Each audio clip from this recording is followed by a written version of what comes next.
Yo, what's good with you? Back in black with another Enlisted video.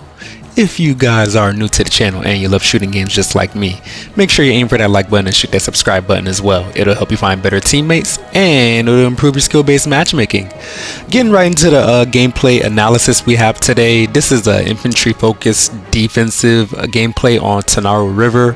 I know what you're thinking. Since I'm using the Americans, you would think off rip that it would be an easy gameplay, but I will have you know that these guys were actually pretty formidable and one of the better Japanese teams that I have played in my experience, you know, doing the Pacific campaign. I actually just finished leveling up the Americans, so I guess from this point forward I will be playing the Japanese and you guys will be seeing more of those gameplays. I didn't really like them so much at first, but I guess since more and more people are getting done playing as the Americans or maxing them out as far as levels are concerned, the better people will start playing the Japanese more. So neither here nor there. Getting into this first point, I decided to slow down the parts where you can see which squad I am using and speed up the gameplay parts because I didn't want to make this a super long video. Mind you, this game in particular was 50 minutes, but first thing you want to do, whether you're on offense or defense, you obviously want to get that rally point down, which is why you saw that I led with an engineer. You always want to lead with an engineer, no matter who you are.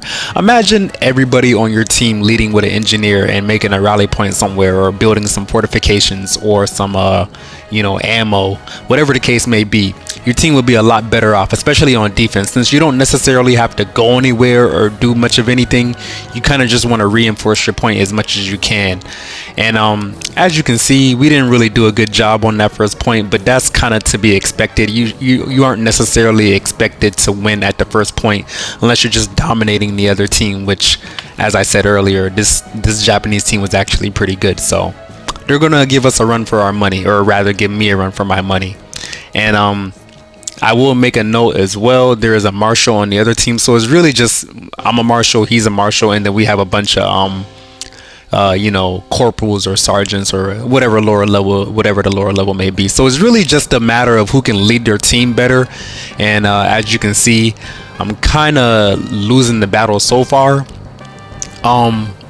Artillery is very, very effective in this campaign. I would definitely make a note to have one of the artillery squads, no matter which side you're playing on, because bombing runs and artillery by itself is super effective on these maps where pretty much none of the structures can really protect you from anything that is super high explosive. So bombs are pretty supreme as long as you put them in the right spot or where the enemy actually is. And that's one of the things that the other things that I've noticed with this campaign. You can't really hide or take cover, so it's really just a matter of who gets a better flank off, or who sees who's first, or whoever sees whom first in a gunfight. And that's kind of how you want to go about that. I've been trying to use this Johnson rifle a lot lately and I like it, but you know, just a little synopsis, I would argue that the M1 Garand is still better because simply because of the iron sight. Yeah, the Johnson rifle does have 2 more bullets in the magazine, but in the grand scheme of things, if the sight picture isn't as good as the other weapon and I can hit 8 shots with an M1 Garand easier than I can hit 10 shots with a Johnson rifle, I'm gonna just go off on a limb and just say the M1 Garand is better overall. So if you were debating which gun you want to use more often, I would stick with the M1 Garand, even though the Johnson rifle is a higher unlock. Moving on, we are on the second point still.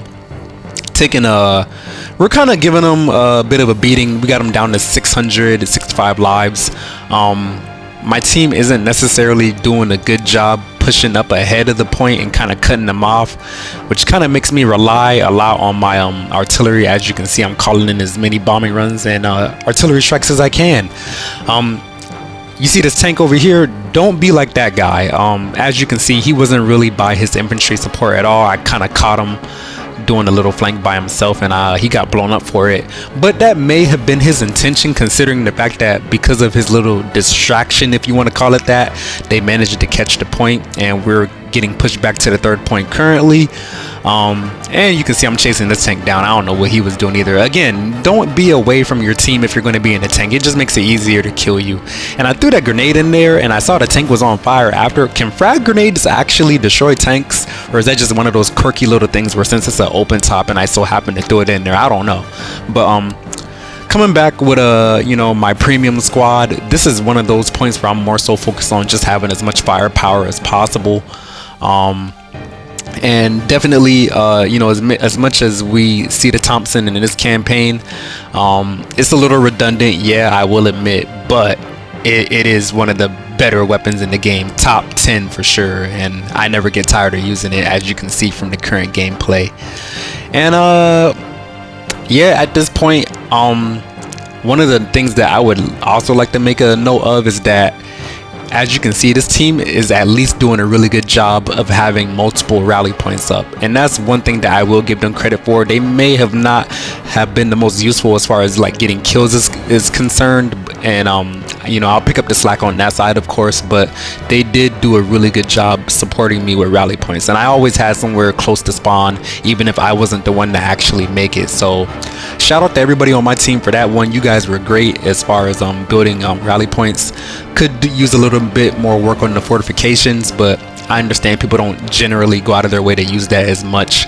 And again, as you can see, what I'm trying to do here is just build some ammo boxes, be useful in any way I can. If you're ever sitting on a point and you don't have anything to do, you definitely want to build something, anything. Build up some barbed wire, some ammo, some sandbags, do something. Anything is beneficial as far as it goes when it comes to playing defense. And if I'm not doing that, I'm trying to push up slightly ahead of the point and just either A, find out where the enemy is coming from, because you know they're either going to be coming straight ahead or they're going to be on the left or right flank, or B, I'm just kind of trying to make a little wall and cut them off so they can't necessarily fight on the point. Because if they can fight on the point and they kill you on the point, then they're already there and they're catching it. But if you can meet them ahead of the point and cut them off, then again, you'll be better for it overall.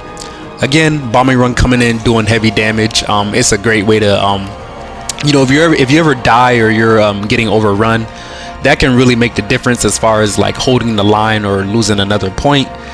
And of course we're going to lose this one because this gameplay extends way further than that. But again, I come back with my premium squad, as much firepower as possible.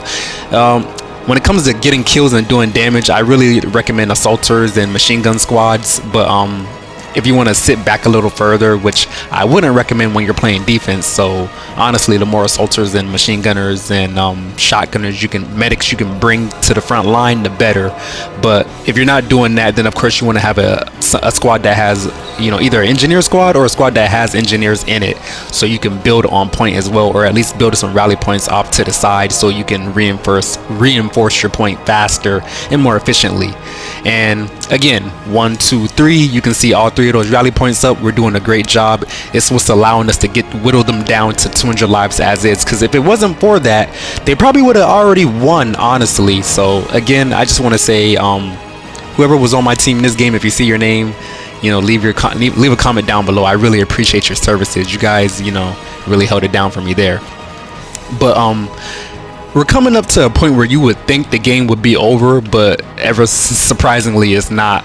Even with the 3 rally points that we have up and how often we can reinforce from different angles, they still somehow manage to go into, I guess what you would call bonsai mode, and kind of rush the point ever so vigorously to the point where we lost it, and we had to fall back one more time.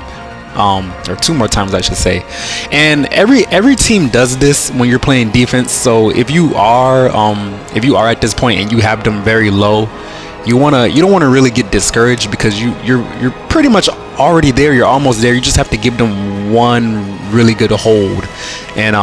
And what teams do when they get really low on lives is they just start rushing the point as hard as they can, whereas before they would have been a little more methodical and take a flank here or there. They're getting desperate and they already know the game's about to be over, so they're just gonna push as hard as they can with probably their strongest squads. And you might be wondering why I didn't use a vehicle this entire gameplay.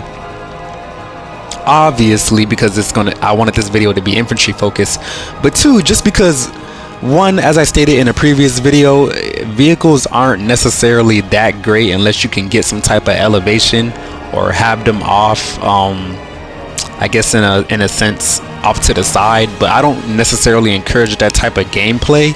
And you know, again, sometimes I just don't feel like using a vehicle, and I know there's people out there who play like that. I do want you to understand that just because you have to have vehicles in your you know, arsenal or squads, your lineup or whatever, doesn't mean you necessarily have to use them, and you can still be a very effective player either way, dropping, you know, over 150 or however many kills I get this game. I'm not 100% sure. We'll see at the end. But as you can see, the enemy on the other hand, they try to use vehicles. I wouldn't say they necessarily do a good job because again, as you saw multiple times throughout the gameplay, they usually creep up by themselves and you know, not with any type of infantry support around them, which makes it very easy for me to just, you know, throw an explosive pack and get them out of there. And if I'm not doing that, I would have used the lunge mine, which I wouldn't necessarily recommend, but you know, it is what it is. And at this point, I guess you could say the game kind of just whittles down to whoever has the best aim. As the Americans, you definitely want to make use of the semi-automatic rifles, because that will help you outfire, what, rate of fire? Yeah. What's the word I want to say? What's the tactical name for it? Fire superiority. That's what I was talking about. It'll help you get fire superiority against the Japanese. They you know, they specialize in long range combat, and since you have all the shotguns and the Thompsons, which I would say edge out the Japanese close range weapons as well, you kind of already have the advantage. And this is, again, I don't know why my team wasn't necessarily as effective as far as it goes getting kills, but they did a really good job supporting me with the building structures, and that's what really helped me basically seal the deal as far as this game is concerned. And you know, again, a tank by itself, that's, again, if you ever see a vehicle by itself, just is easy kill, go for it, and make sure you get it out of there fast, because you don't want it to do any type of damage to your team on defense, as far as, you know, shredding your defensive structures. So let's say you did build up something on your point, a tank would easily be able to shoot through that with the cannon and machine gun, and then it would be off or not. So the faster you can get those enemy vehicles out there on offense, or the enemy offensive team, the better you will be for it overall. And yeah, you know, using the vegetation to my advantage, the shotguns are pretty effective when they actually decide to work, because they're pretty hit or miss. Shotguns used to be way better back in the day, but pretty much at this point it's kind of mop-up duty. One of the easier things it is to predict, because you know, when the enemy team is low on lives, they're going to usually take a straight line approach to the objective, like it's a time limit or something, which it necessarily isn't. So I don't know why people do that, but it makes it very easy to predict their pathing, and then you can kind of just cut them off from there, again using your strongest squads, whether that be the assaulter or the machine gunner. And yeah, just make sure you have those multiple rally points up. Of course, it's not really in your control if you're a solo player, but you know, it is what it is.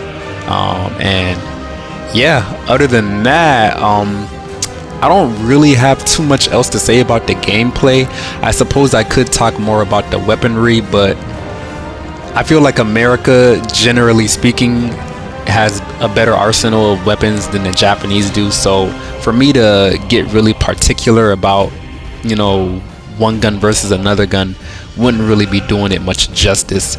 Neither here nor there. I hope you enjoyed the gameplay and the analysis. If you did, or if you wanted me, any suggestions, wanted me to switch it up, use a different campaign, let me know in the comment section. Hope you enjoyed, and I hope you have a good day. Black guy out.